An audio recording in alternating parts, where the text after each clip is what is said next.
Combank Summit, Forward Together 2025, creating a sustainable future.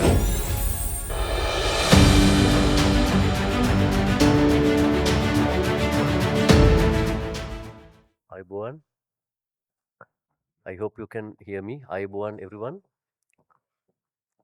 So it was quite an introduction. So I will try to live up to that uh, advertisement of myself, about myself. So powering an inclusive future, equity at the heart of energy transition. So before we move any further, I'd like to take you through a journey about the civilization. So history of our civilization from an energy perspective is required because we have to understand what this energy transition is about. From the first pages of our civilization, power meant power in the sense the political power or whatever the power. It is men, the numbers. It can be slaves, animal power like cattle and even elephants or whatever, and maybe trade winds. So these things constituted power long time ago. Then we came into the decisive phase of our evolution known as the Industrial Revolution, when at that time the power meant coal, steam, and technology. These things heralded the power concentration in any part of the world. So this is how the Western nations started to dominate the planet with the Industrial Revolution. Then, if we come to the present days, it is the power again means oil, mobility, low cost reliable grid electricity.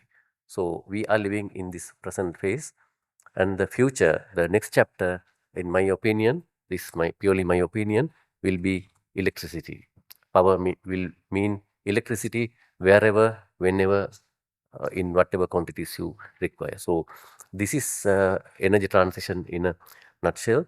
So we are gradually moving away from fossil fuels into a renewable energy dominated future. So that is what is very plainly and simply putting things together. That is what energy transition is about. So if we take a brief history of energy systems, the dominant economies used coal to power industries, and they, as a result, manpower was replaced with energy, and they started to dominate the world economies. And with technological advances and oil discovery, the industrialized nations migrated to oil production about a century or 1.5 centuries ago, but it became a very entrenched and deep industry as we know it. Almost all the wars happening now and previously are about energy commodities. So we are now discussing liquefied natural gas or LNG as a transition fuel. Transition to where? Transition to efficiency, renewable electricity, hydrogen, connectivity, and storage. So there are so many ideas being thrown around about energy transition. But we must understand where we are if we are to go somewhere. So in a very simple way, if we look back our immediate past, it had been remarkable and very, to put it more candidly, it is an incredible journey, I must say. So can you imagine an oil well thousands of miles away from Sri Lanka, pumping out crude oil and it ending up in your local fuel station? So this is not a simple journey. This involves technology, financing, investments, and many things have years and years, if not centuries, had gone into this industry. So it is not that easy to unseat this energy system as we intend to. So it is very much there, embedded, entrenched, and deep in our civilization. So it will be quite a difficult effort to get rid of oil, even though the world will be a better place without oil. So the status quo of our energy industry, we can have it in a single snapshot known as the Sankey diagram. My energy sector colleagues are quite well aware of what is this. So this is the single snapshot of energy industry in our country in 2022.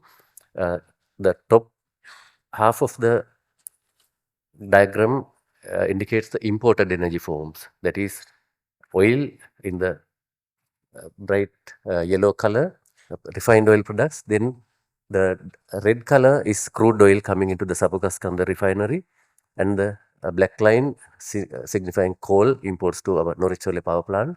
And the lower half of the diagram,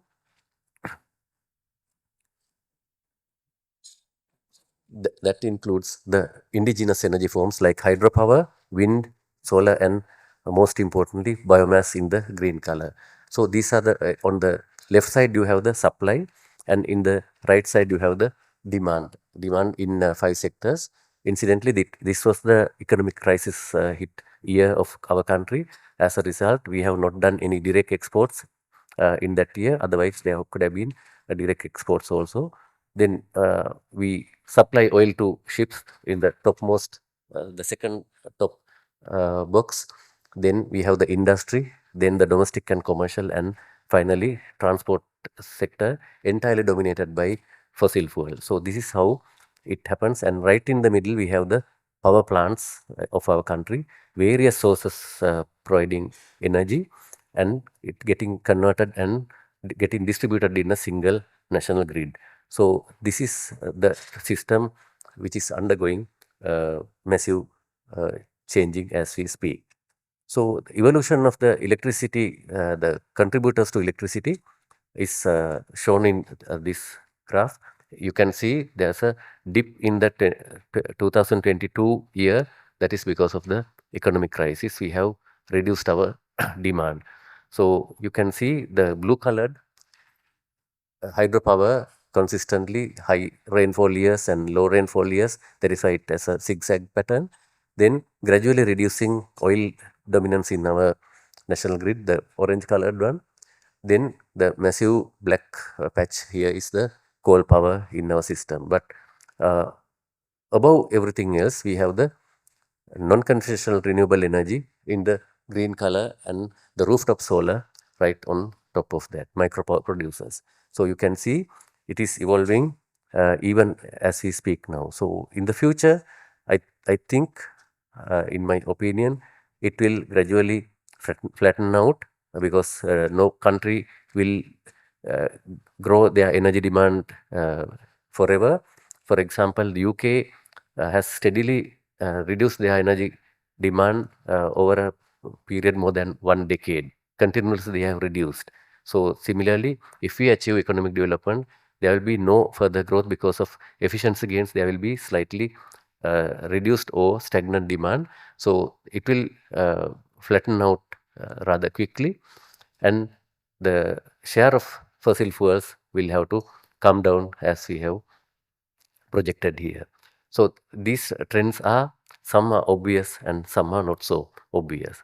So transition to green electricity is happening in a faster pace than we anticipated in our country. And hydrogen and its derivatives pushing out LNG and other carbon fuels. So it is ammonia being a transition fuel, and hydrogen, compressed hydrogen, and many other forms of it coming out as viable energy sources.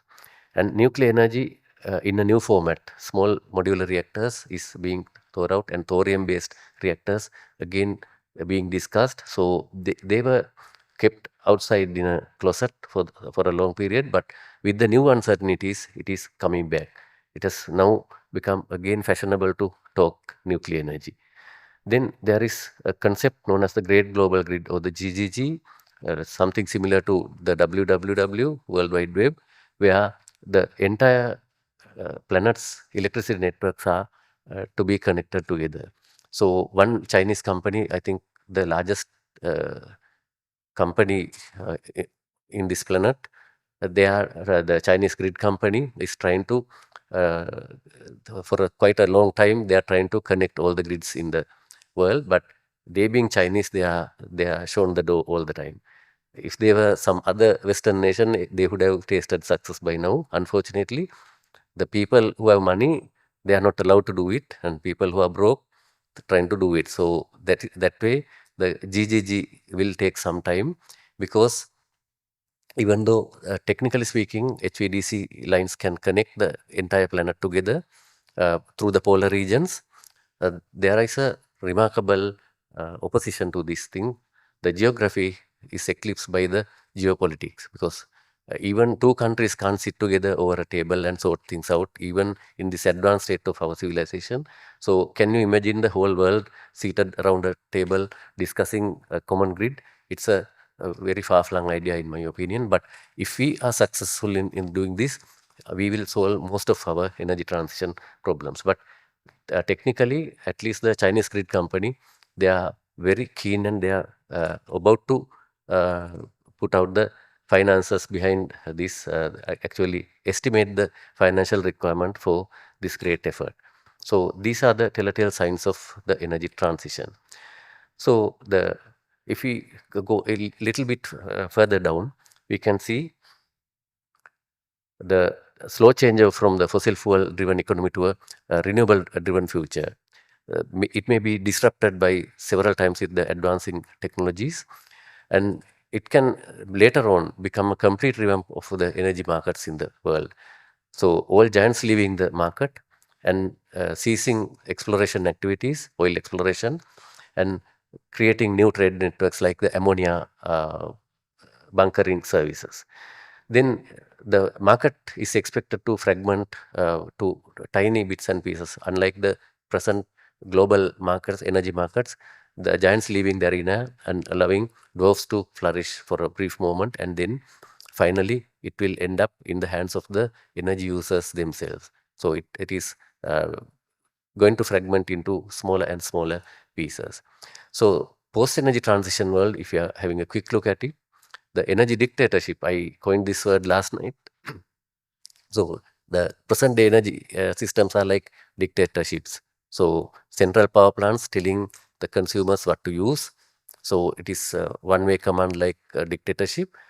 Then there will be interim period where socialism kind of energy industry will flourish, where regional grids all contributing equally like a good old Soviet communion of nations, and interconnected to each other, and happily for a brief period. Then finally energy democracy will uh, be with us.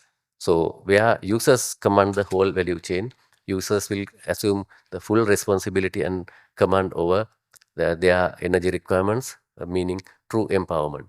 So even though these are very abstract concepts, maybe rather unpalatable to my banking colleagues here, this is the way things are evolving in the planet at the moment. So to ensure a just energy transition, we need the support of the banking community. Equity ensures the benefits are available to all. That is the simple part of it.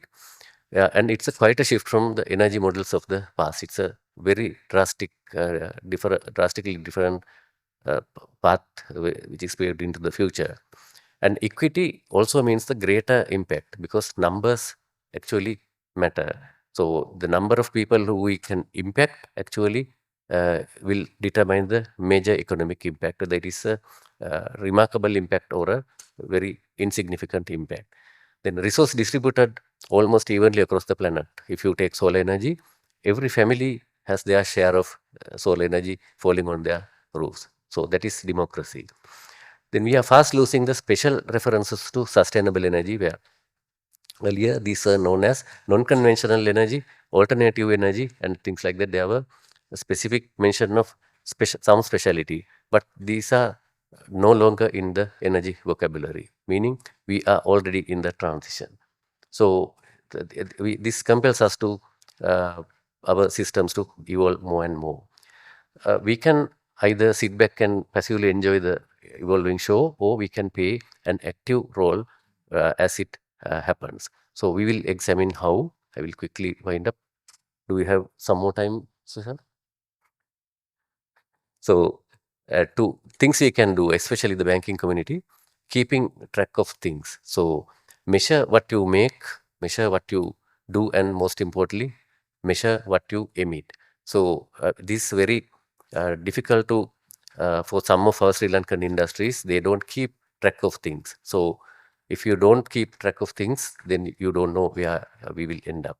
Then develop a keen eye to hunt all greening opportunities.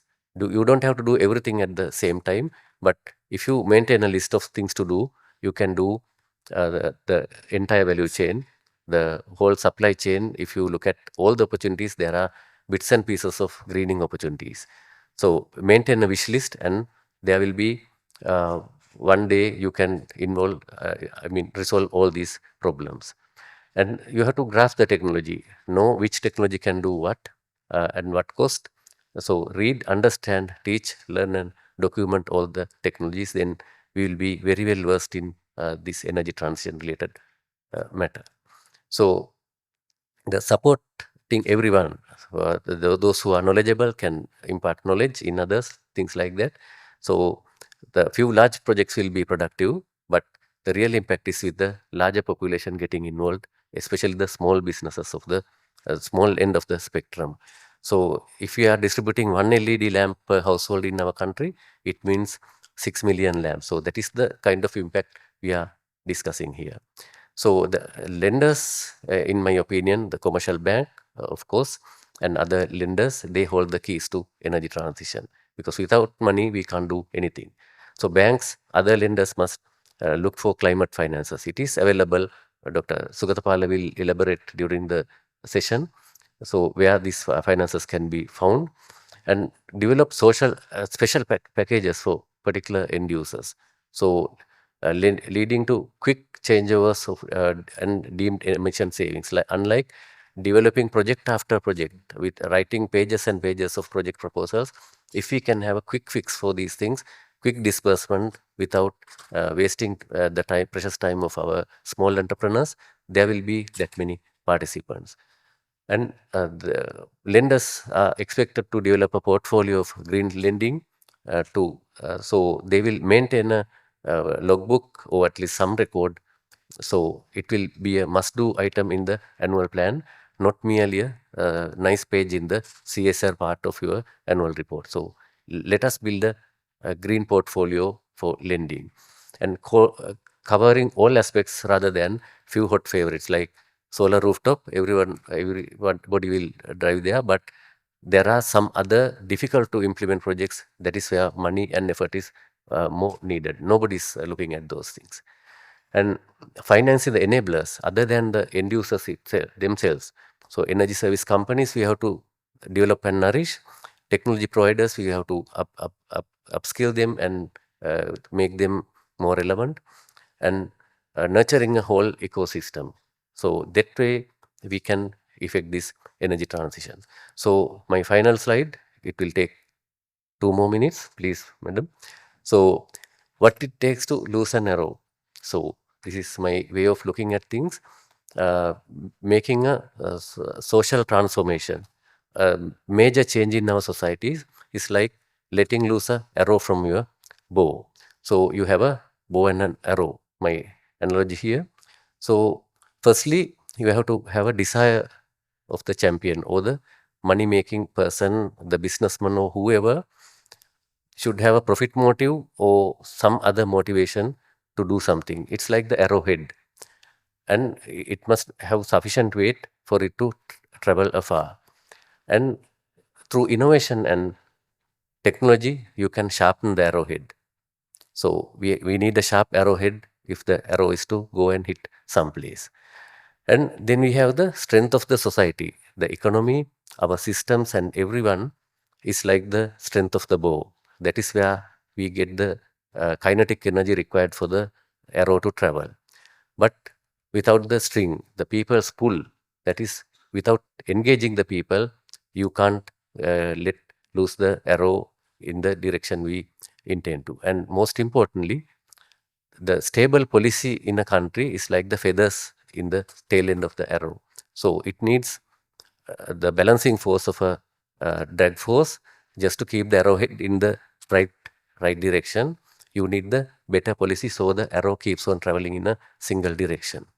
Then linking these things is the system, the regulation, law of the country. You have the stick linking the balancing feathers with the strong arrowhead, and we have the target. and our intention should be visible and quantifiable. But one key element is missing, that is the vision. The clear view of the future is required. So that way we can let loose this arrow to a place we desire. Otherwise, if we miss out on one of these things, we will not reach our target. Thank you so much.